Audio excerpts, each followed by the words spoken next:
Bismillahirrahmanirrahim. Assalamualaikum warahmatullahi wabarakatuh. Alhamdulillahirabbil alamin wa bihi nasta'inu ala umurid dunya waddin. Wa sallallahu wa sallama ala sayyidina wa maulana Muhammadin wa ala alihi wa ashabihi ajma'in wa man tabi'ahum bi ihsanin ila yaumiddin. Amma ba'd. Jamaah rahimani wa rahimakumullah. Di antara kebiasaan kaum muslimin menjelang masuknya bulan Ramadan adalah mempelajari hukum-hukum seputar puasa Ramadan.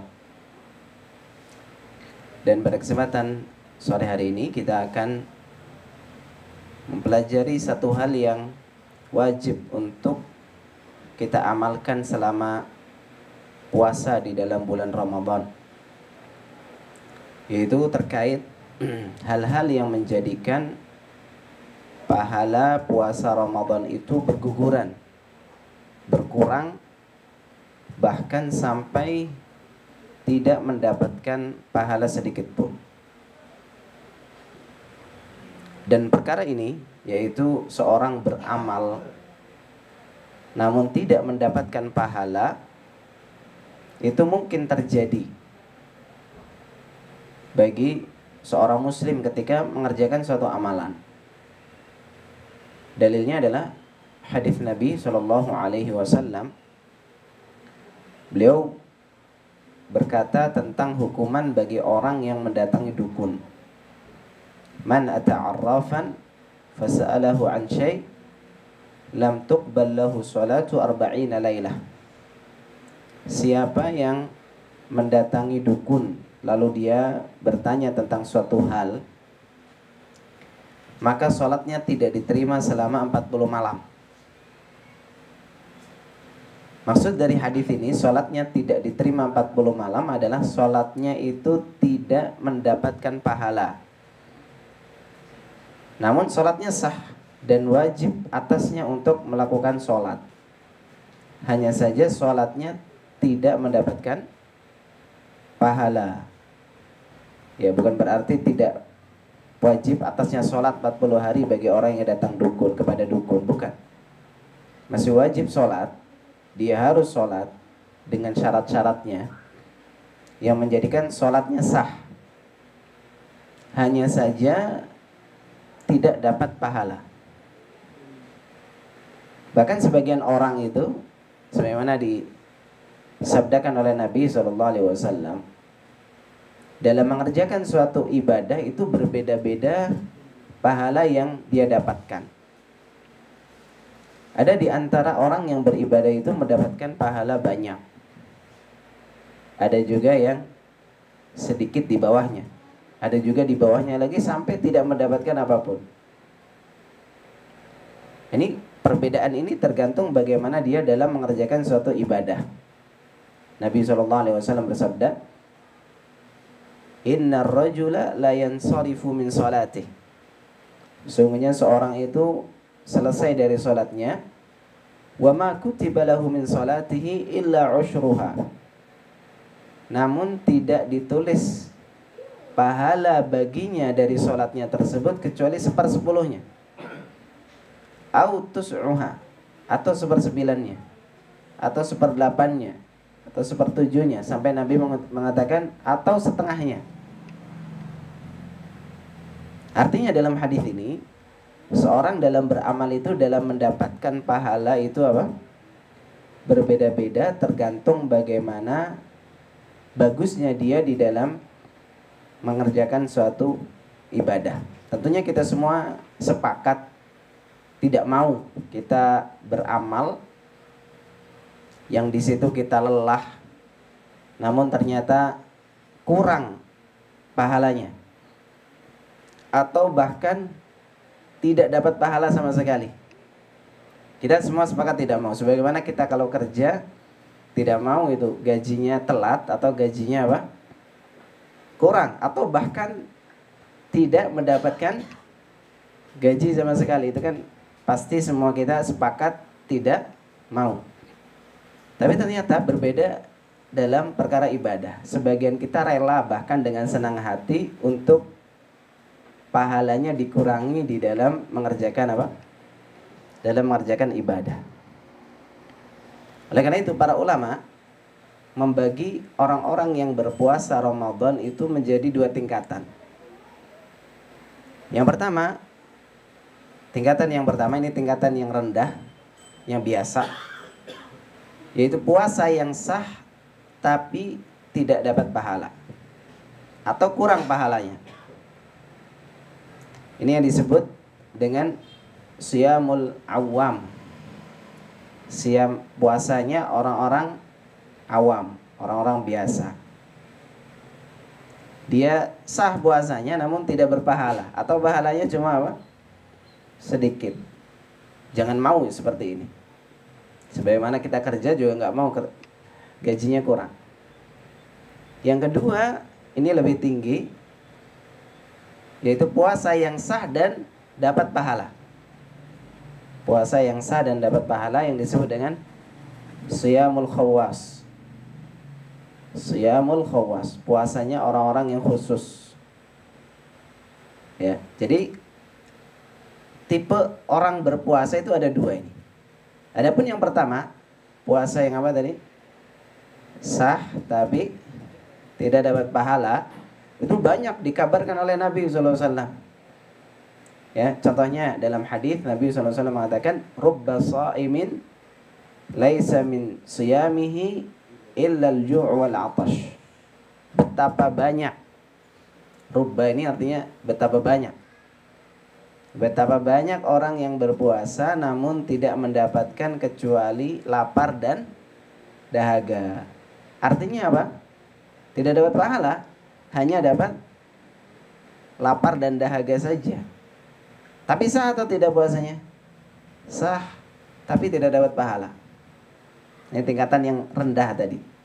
Siyamul awam, puasanya orang-orang awam. Adapun tingkat yang kedua, yang lebih tinggi, puasa yang sah dan dapat pahala, bahkan bisa sampai penuh, sampai tidak terhingga balasannya. Ini Nabi SAW mengatakan, ya, man shoma fi sabilillah, man shoma yawman fi sabilillah, ba'adahu Allah wajhahu 'anil nari 70 kharifan.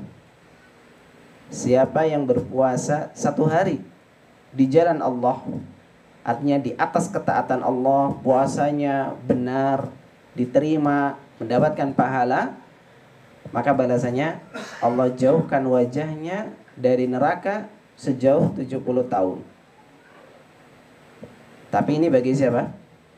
Orang yang berpuasa dan puasanya sah plus dapat pahala, atau yang disebut dengan tingkatan qabul. Jadi ada dua tingkatan dalam ibadah ya Bapak Ibu sekalian. Ada namanya ibadah tingkatan ijza. Ijza itu sah. Salatnya sah, tapi tidak bisa jadi tidak dapat apa? Pahala. Salatnya sah, tidak melakukan pembatal-pembatal salat, ya. Salatnya diam, maka sah salatnya. Tapi dapat pahala atau tidak? Tidak mesti. Kapan dia mendapatkan pahala? Kalau sampai kepada marhalah namanya qabul, tingkatan qabul. Qabul itu diterima oleh Allah. Sehingga ketika diterima ibadah itu dibalas oleh Allah Subhanahu wa taala dan mendapatkan pahala, diberi pahala oleh Allah Subhanahu wa taala. Apalagi orang yang berpuasa ini kan, ketika dia diterima oleh Allah sampai kepada marhalah qabul, diterima oleh Allah, maka Allah balas bisa sampai tidak terhingga. Ya, dalam hadis qudsi Allah Subhanahu wa taala mengatakan, "Kullu 'amali ibni Adam lahu illa shiyam, fa innahu li wa ana ajzi bih." Seluruh amalan manusia itu untuk dia, kecuali puasa. Itu untukku, karena dia tinggalkan makan dan minum yang asalnya halal, ya, dia tinggalkan karena Allah melarangnya. Wa fa ana ajzi bih, maka akulah yang akan membalasnya. Artinya tanpa terbatas. Ya, bisa sampai tanpa terbatas. Bagi siapa? Bagi yang puasanya tidak sekedar sah, tapi sah plus apa? Diterima oleh Allah Subhanahu wa taala. Ya. Maka ini perkara yang hendaknya kita perhatikan bersama, bagaimana puasa kita sampai kepada derajat qabul. Ya, diterima oleh Allah Subhanahu wa taala sehingga mendapatkan pahala dan balasan yang besar yang dijanjikan oleh Rasulullah sallallahu alaihi wasallam. Jemaah rahimani wa rahimakumullah. Kita akan bahas beberapa perkara, dan sebenarnya pembahasan ini mengingatkan kembali, karena sebagaimana puasa ini selalu berulang setiap tahun, maka perlu diingatkan perkara-perkara yang menjadikan pahala puasa kita itu berguguran, berjatuhan, sampai bisa jadi tidak mendapatkan pahala sedikit pun. Sebelumnya kita bahas ini, kita ingin bahas perkara yang penting, yaitu maksud dari puasa atau maksud disyariatkannya puasa. Maksud disyariatkannya puasa itu bukan hanya sekedar apa? Meninggalkan makan dan minum. Kata sebagian orang, Ramadan itu Ramadang, Pak. Tidak makan maksudnya. Bukan ya. Jadi tujuan dari puasa itu bukan hanya meninggalkan makan dan minum. Disebutkan oleh para ulama, di antara tujuan disyaratkannya puasa adalah agar melatih jiwa kita bersabar dalam mengerjakan ketaatan kepada Allah. Agar jiwa kita bersabar dalam mengerjakan apa? Ketaatan. Karena dalam mengerjakan ketaatan itu kita butuh sabar. Kita duduk di sini kan butuh sabar atau tidak, Pak? Butuh, nungguin ustadznya ngomong gitu. Ya, sabar gitu lama. Butuh kesabaran, butuh kesabaran. Sholat tarawih, Pak. Sholat tarawih di sini berapa rakaat biasanya sholat tarawih? Ada yang 23 ya. Ada yang 11, ada yang 11 rakaat tapi 1 juz. Itu butuh kesabaran atau tidak? Butuh kesabaran. Semua ketaatan itu butuh kesabaran. Dan ini dilatih dalam puasa. Jadi puasa itu melatih jiwa kita sabar. Untuk latihan sabar dalam ketaatan. Nanti nunggu maghrib. Belum maghrib, belum makan, belum minum. Ini yang pertama. Yang kedua, di antara tujuan dari disyariatkannya puasa kepada kita adalah melatih jiwa kita bersabar meninggalkan apa yang Allah larang. Ya. Berlatih atau melatih jiwa kita untuk bersabar meninggalkan apa? Hal-hal yang Allah larang. Yang bisa jadi sebelumnya itu halal. Makan minum kan asalnya apa? Halal. Tapi kita bisa tinggalkan yang asalnya halal karena nggak boleh sama Allah, kita tinggalkan, bisa itu. Kenapa? Perkara yang memang haram asalnya, kita kok nggak bisa tinggalkan? Kan kontradiktif. Harusnya yang halal jadi haram aja kita bisa. Kenapa yang haram tetap haram kita nggak bisa? Harusnya tetap bisa.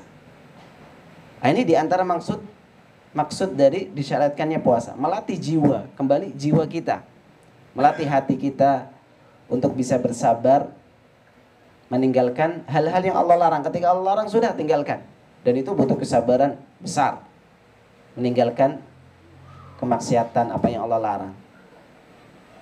Yang ketiga, di antara tujuan puasa juga adalah agar melatih jiwa kita mendahulukan cinta kepada akhirat daripada dunia. Ini poin yang menarik dalam puasa. Sebenarnya puasa itu kan kita dilatih untuk mendahulukan cinta akhirat daripada apa?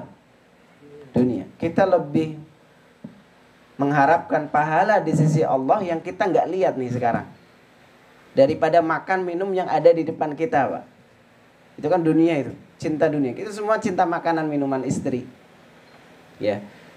Tapi kita lebih mendahulukan cinta kepada sesuatu yang gaib. Itu luar biasa.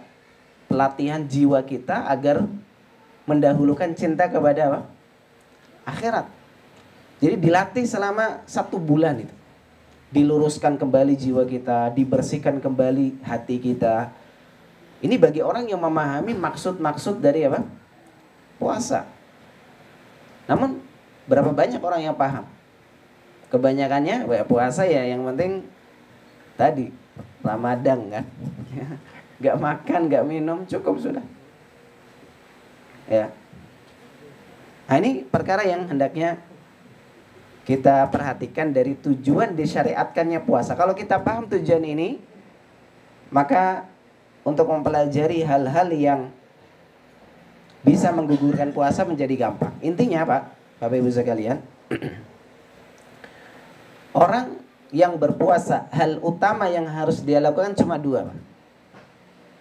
Agar mendapatkan balasan yang luar biasa banyak itu tentang puasa. Man shoma Ramadan imanan wa ihtisaban ghufira lahu ma taqaddama min dzambi. Diampuni dosa-dosanya siapa yang sholat tarawih, siapa yang sholat Lailatul Qadar di malam Lailatul Qadar. Intinya orang yang berpuasa itu untuk mendapatkan semua pahala itu cuma butuh 2. Apa itu kira-kira?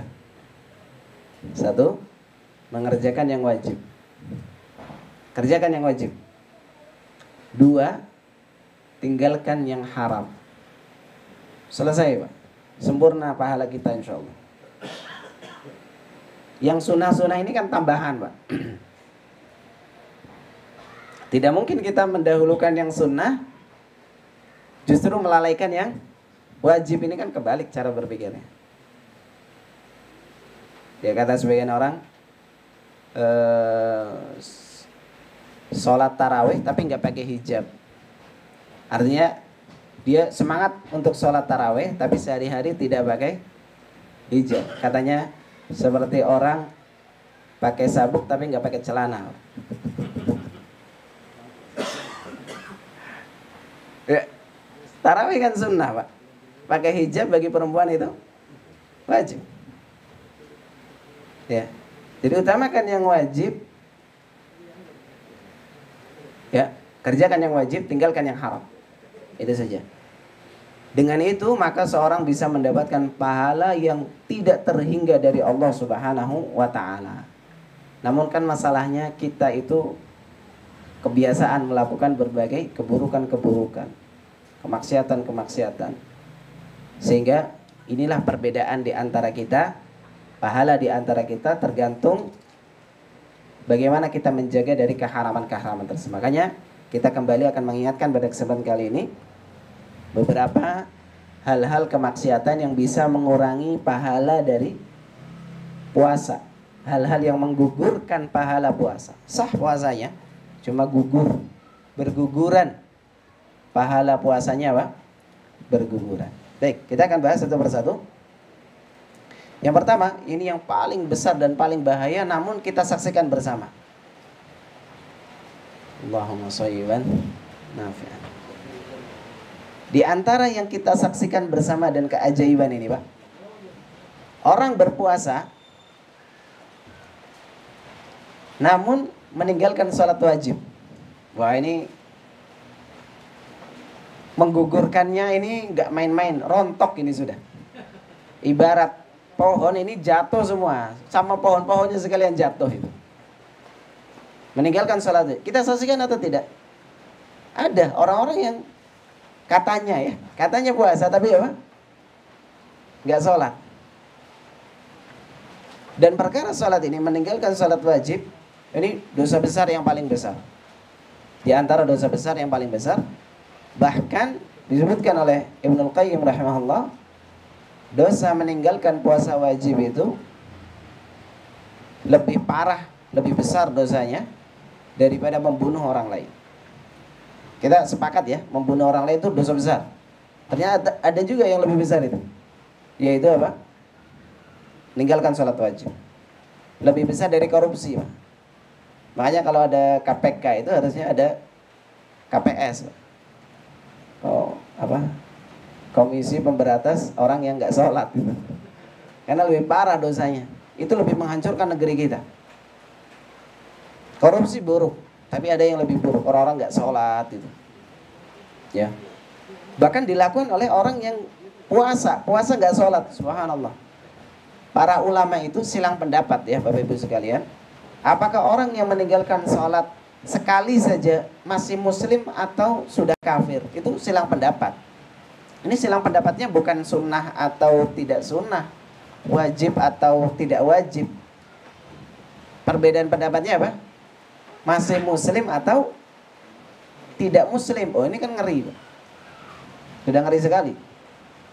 Ini yang pertama yang paling cepat menggugurkan pahala puasa. Sama sekali nggak sah itu sudah. Bukan tidak sah, tidak mendapatkan apa? Pahala ketika tidak sholat, meninggalkan sholat wajib. Yang pertama.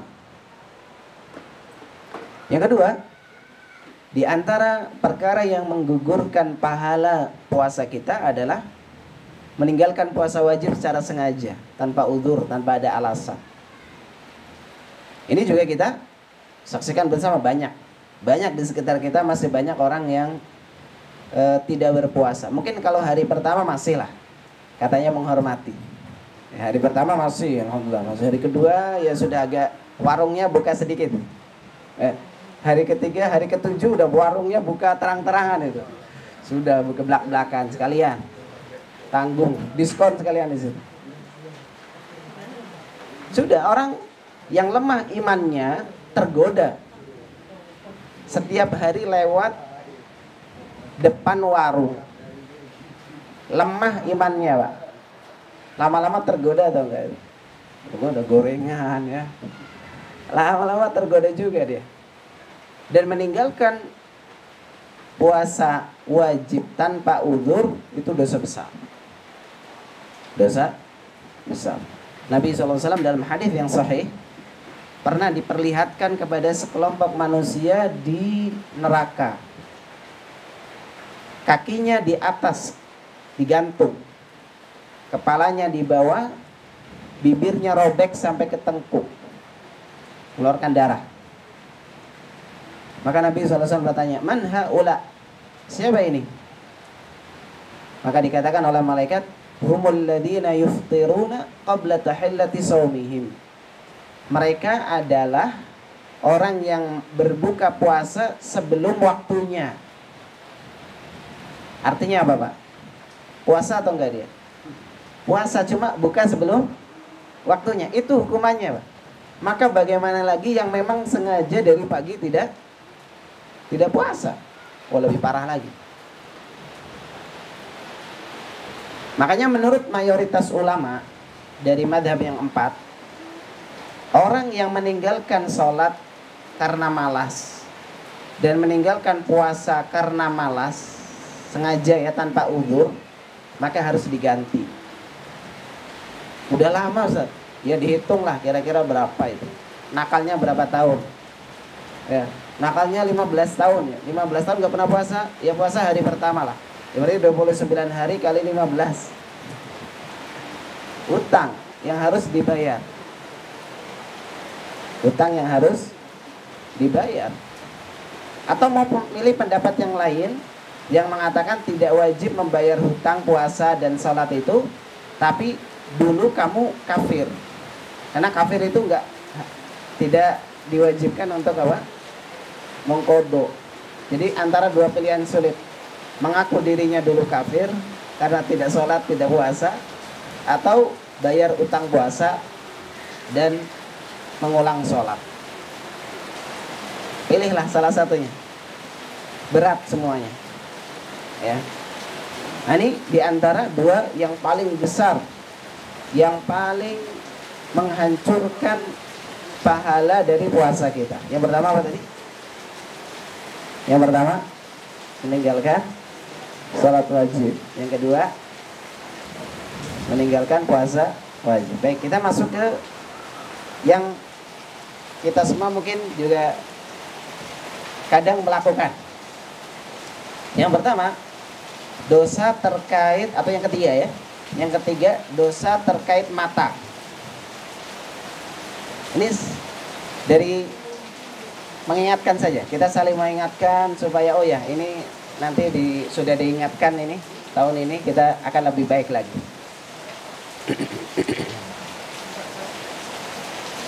saya lakukan kembali. Ini takut lama. Iya. Bentar. Takut kena angin. Masya Allah. Nah, oh enggak salah.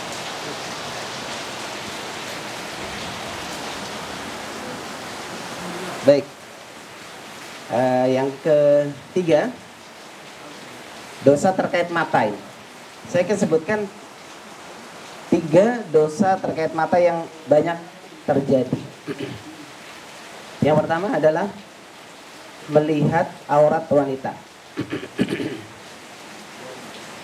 Aurat wanita yang boleh terlihat itu apa, Pak? Menurut mayoritas ulama,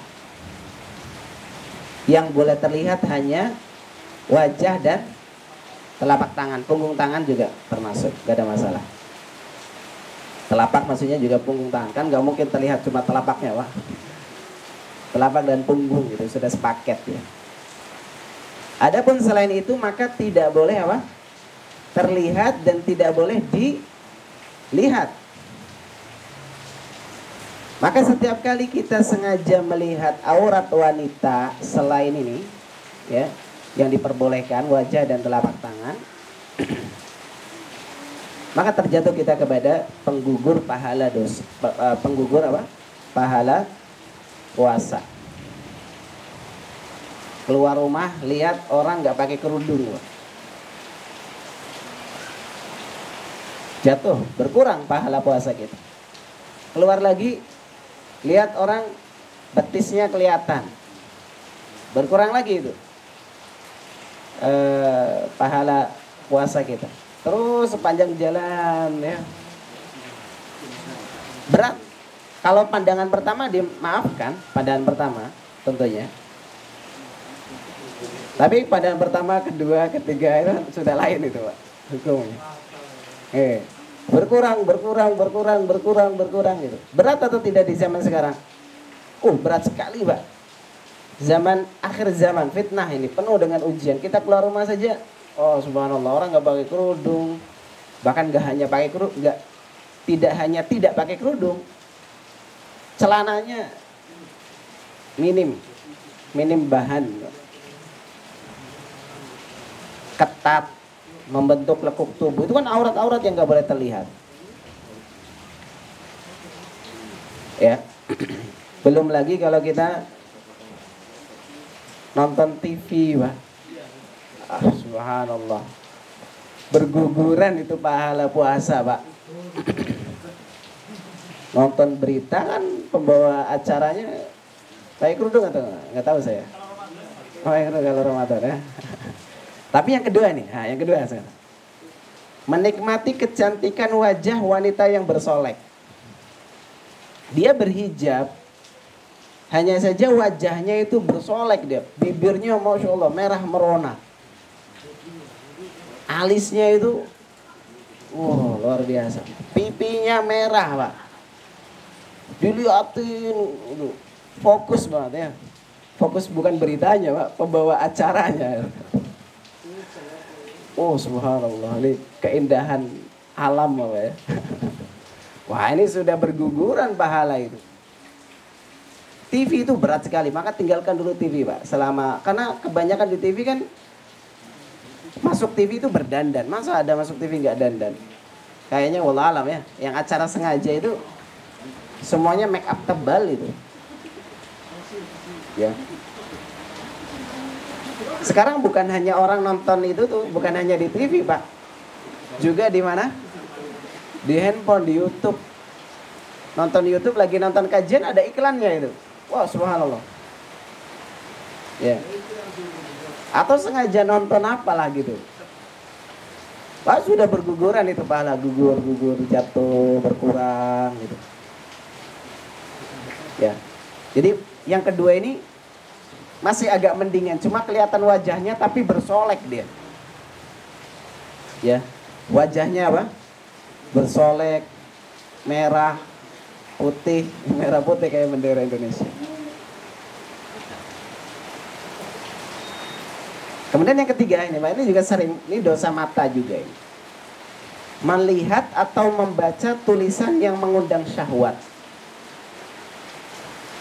Jadi udah memang bacaannya itu bacaan yang jorok ya. Dia agak mengarah ke porno lah gitu. Jadi dia baca lah dia. Oh ya. Nah, itu termasuk perkara yang apa? Menggugurkan pahala puasa, mengurangi pahala puasa dari segi apa? Mata.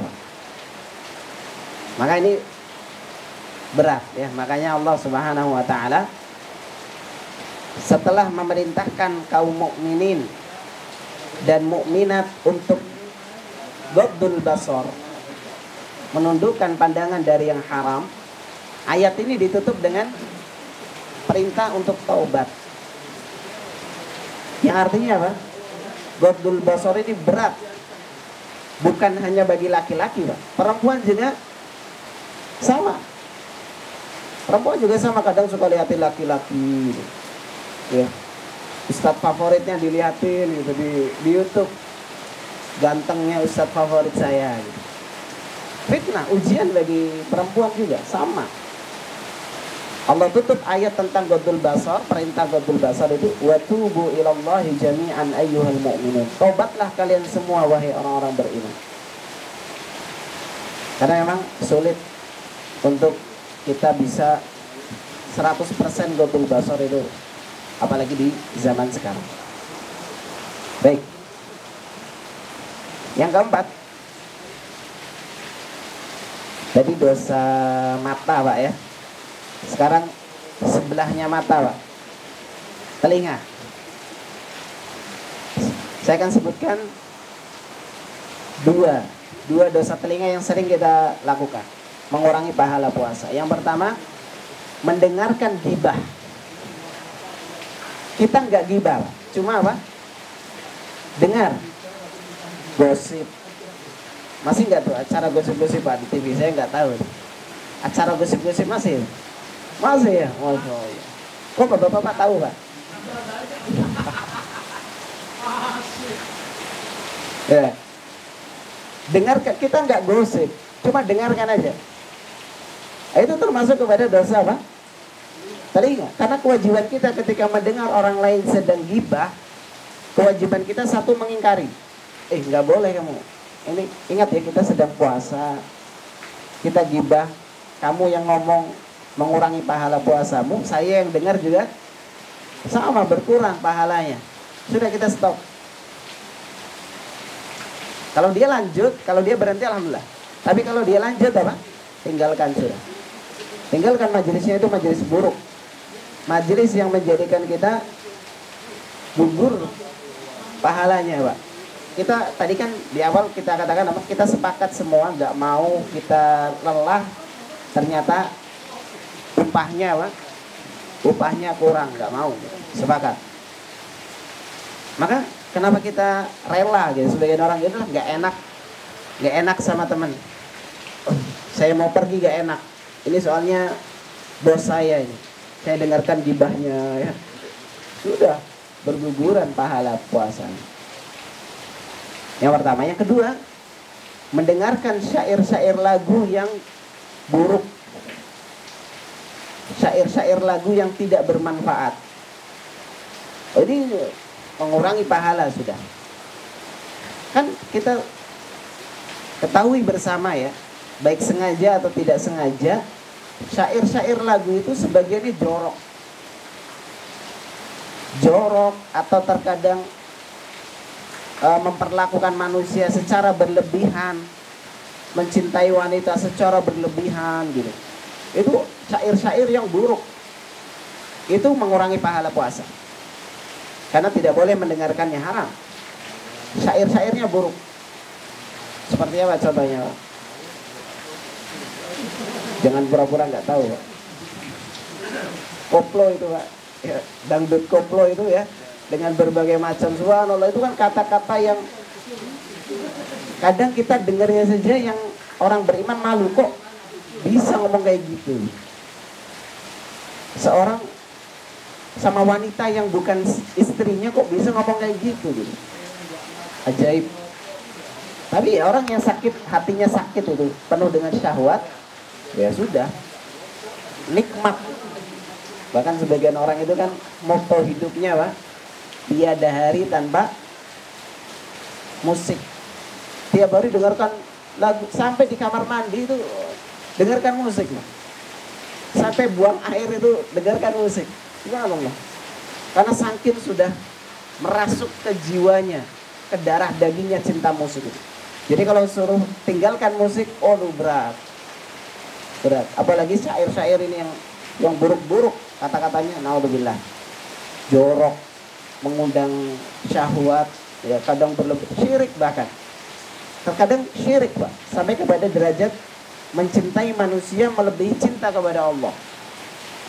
Menjadikan manusia itu Tuhannya, dia budak manusia, budak pacarnya, budak kekasihnya gitu. Dia rela melakukan apapun untuk kekasihnya, tapi tidak seperti itu kepada Allah. Ini kan berarti budaknya kekasihnya, bukan budaknya Allah.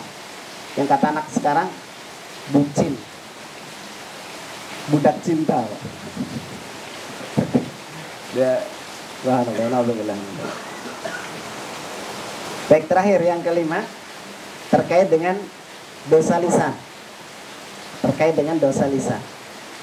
Yang pertama, berucap jorok dan kasar. Berucap jorok dan kasar. Sampai jorok ini maksudnya ucapan-ucapan yang mengandung menimbulkan gairah syahwat gitu. Ini Bapak Ibu sekalian, meskipun sampai obrolan sama istri Pak, selama puasa nggak boleh. Obrolan yang mengarah ke syahwat itu Pak, ya, hubungan suami istri gitu. Sampai pun sama istri kita nggak boleh, apalagi sama yang bukan istri kita. Lebih-lebih nggak boleh katanya. Kepada istri kita saja ngobrol masalah ranjang itu nggak boleh ketika di siang hari. Kata Nabi SAW, asyamu junnah fala yarfud wala yajhal. Puasa itu tameng, jangan berucap jorok, jangan berucap yang bodoh. Berucap bodoh itu berucap tidak ada manfaatnya Pak. Ngomong gak ada manfaatnya, itu seorang berpuasa gak seperti itu. Ya Masya Allah, jadi segala hal yang bisa meningkatkan, menggairahkan syahwat itu ditahan dia Pak, di siang hari bulan Ramadan.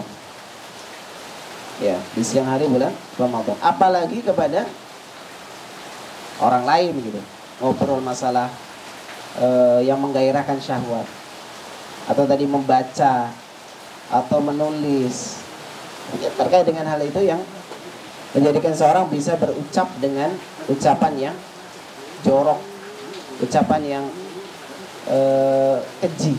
Ya, ini perkara yang dilarang. Berkaitan dengan lisan ini ya, jadi Masya Allah, seorang yang berpuasa itu dilarang mengucapkan kata-kata yang tidak ada manfaatnya. Wala yajhal, jangan ucapkan kata-kata yang menunjukkan kejahilan, maksudnya tanpa disertai ilmu. Ini rahasianya adalah supaya iman kita naik. Karena iman itu berkaitan erat dengan lisan Pak. Orang yang imannya bagus itu bisa jaga lisan. Orang yang imannya rendah itu nggak bisa jaga lisan, dan itu pasti sudah. Itu sudah korelasi itu. Berhubungan sudah. Makanya Nabi katakan apa? Man kana yu'minu billah wal yawmil akhir falyaqul khairan aw liyasmut. Siapa yang beriman kepada Allah dan hari akhir, ucapkan yang baik atau diam. Iman dengan ucapan. Karena memang orang yang imannya bagus itu mikir dia kalau mau ngomong, gak asal ceplas-ceplos. Ya makanya kata para ulama, lisannya orang beriman itu di belakang hatinya. Di belakang hatinya. Adapun lisannya orang munafik itu di depan hatinya. Maksudnya apa? Orang beriman tuh lisannya di belakang hatinya. Mikir dulu baru ngomong. Kalau orang munafik ngomong dulu baru mikir. Oh ya salah saya, subhanallah. Itu orang beriman itu memang lisannya terjaga. Makanya dulu di zaman Nabi SAW ada orang-orang yang baru masuk Islam, lemah imannya. Itu sukanya mengganggu orang-orang, para sahabat yang sudah keimanannya itu tinggi. Maka Nabi mengatakan seperti ini, Pak. Ya ma'syara man amana bilisanih wa lam yadkhulil imanu biqalbih. Wahai orang-orang yang ngaku beriman dengan lisannya, tapi belum masuk iman ke dalam hatinya. La tu'dzul muslimin. Jangan kalian ganggu orang-orang beriman dengan lisan kalian. Ini bagaimana Nabi SAW mensifati orang-orang yang suka mengganggu dengan lisannya. Itu adalah orang-orang yang apa? Imannya belum masuk kepada hati, imannya lemah. Makanya ketika puasa itu kan meningkatkan keimanan. Maka harusnya kalau imannya meningkat, lisannya semakin bagus ucapannya. Ucapan-ucapan yang buruk sudah nggak perlu diucapkan. Ya, apalagi yang sampai kepada kasar, jorok, keji gitu. Ya, yang pertama. Yang kedua tentunya gibah dan namimah. Yang kedua ini dosa terkait apa? Lisan. Gibah. Gibah itu dosa besar, Pak ya. Ini subhanallah. Gibah itu dosa besar. Allah katakan wala yaghtab ba'dukum ba'dha dalam surah Al-Hujurat. Jangan kalian gibah. Ayuhibbu ahadukum ayyakula lahma akhihi maitan. Apakah kalian suka makan daging bangkai saudaranya sendiri? Jadi Allah Subhanahu wa taala itu menyamakan gibah dengan apa? Makan daging makan daging bangkai hukumnya apa? Haram, dosa besar. Termasuk gibah, sama hukumnya. Tapi subhanallah, makan daging bangkai saudaranya sendiri itu jadi makanan favorit sebagian orang. Makanan favorit, Pak. Dimanapun dan kapanpun. Gak tahu itu di masjid, di rumah, di kafe, di restoran. Itu makanan favorit. Dan biasanya kalau jamaah pengajian yang paling enak digibai ustadznya.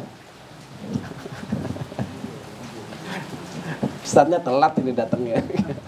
Gimana? Ya, kadang gitu. Ustadznya nikah lagi nih. Oh, habis sudah. Ya. Sebagian gitu. Subhanallah, gibah itu jadi makanan. Padahal itu seperti makan apa? Daging bangkai saudaranya sendiri. Fakarihtumu kata Allah. Apa kalian gak jijik? Ini sampai pada puasa pun kadang sebagian orang gak bisa ninggalkan makanan favorit ini. Ya karena kebiasaan. Ini yang kedua. Yang ketiga, dosa lisan, mencela dan merendahkan orang lain. Mencela dan merendahkan ini subhanallah. Biasanya terjadi pada siapa ini? Mencela dan merendahkan orang lain. Atasan kepada bawahan. Orang yang berilmu kepada orang yang tidak berilmu.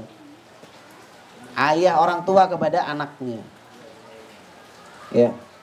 Orang yang kaya kepada orang yang miskin. Orang yang punya jabatan kepada orang yang tidak punya jabatan. Itu biasanya gampang untuk merendahkan, menghina. Gak becus kamu kerja itu. Itu kadang terjadi melecehkan dan merendahkan orang lain. Terjadi pada apa? Orang yang lebih tinggi kedudukannya daripada yang lain. Atau kenyataan tidak sesuai dengan ekspektasi. Kenyataan tidak sesuai dengan harapan, Pak. Itu biasanya orang melecehkan. Anaknya suruh nyapu. Dia pikirannya nanti setengah jam lagi beres ini rumah. Ternyata setengah jam lagi belum beres. Marah nggak itu? Marah-marah itu. Bapaknya ibunya. Oh kamu, bapak dulu tuh kayak gini. Marah-marah dia sudah sama anak. Itu jadi orang kadang melecehkan, merendahkan itu kapan? Ketika kenyataan tidak sesuai dengan harapan. macet. Wow, marah-marah sudah sama yang depan, yang pakai mobil ya macet. Marah-marah sudah. Kita sedang deadline pekerjaan. Insya Allah selesai nih. Masa pekerjaan kayak gini seminggu nggak selesai. Saya tanya kepada bawahannya, ternyata apa? Belum selesai. Wah, sasaran empuk itu. Habis ini. Marahi sekalian. Wah, itu puasa melatih kita untuk menahan, mengendalikan diri. Kadang kita sudah berusaha, tapi ada faktor eksternal yang menjadikan pekerjaan nggak selesai, nggak sesuai dengan ekspektasi kita, atau perintah kita sama anak kurang pas, mungkin dan lain lah. Ada banyak sebab-sebab yang kita menjadikan diri kita bisa menahan diri untuk tidak mencela dan merendahkan orang lain. Terakhir, bohong. Bohong ini juga apa? Dosa lisan yang menggugurkan pahala puasa. Dan bohong yang paling parah itu apa, Pak? Ini sering terjadi. Bohong yang paling parah adalah bohong atas nama Rasulullah Shallallahu Alaihi Wasallam. Hadisnya palsu, disebarkan dia. Siapa yang kayak gini maka seperti ini. Hadisnya palsu. Ini hadis Rasulullah ini, padahal bukan hadis. Ini Anda bohong atas nama siapa? Rasulullah. Dan bohong atas nama Rasulullah dosa besar. Dosa besar. Bohong sama istri juga sama, Pak. Ya nggak boleh, Pak. Bohong sama anak. Pokoknya bohong secara umum itu nggak boleh. Tapi yang paling parah itu bohong atas nama siapa? Rasulullah Sallallahu Alaihi Wasallam. Ini Bapak Ibu sekalian, terkait penggugur pahala puasa. Ada meninggalkan puasa, dosa terkait mata, dosa terkait telinga, dosa terkait lisan, ya, dan seterusnya lah. Masih banyak dosa-dosa yang harus kita jauhi ketika kita puasa agar menjaga pahala kita, sehingga tidak berguguran, tidak berkurang pahala kita, mendapatkan pahala yang besar di sisi Allah Subhanahu wa taala. Wallahu ta'ala alam, ini yang bisa saya sampaikan. Semoga bermanfaat. Wassalamualaikum warahmatullahi wabarakatuh.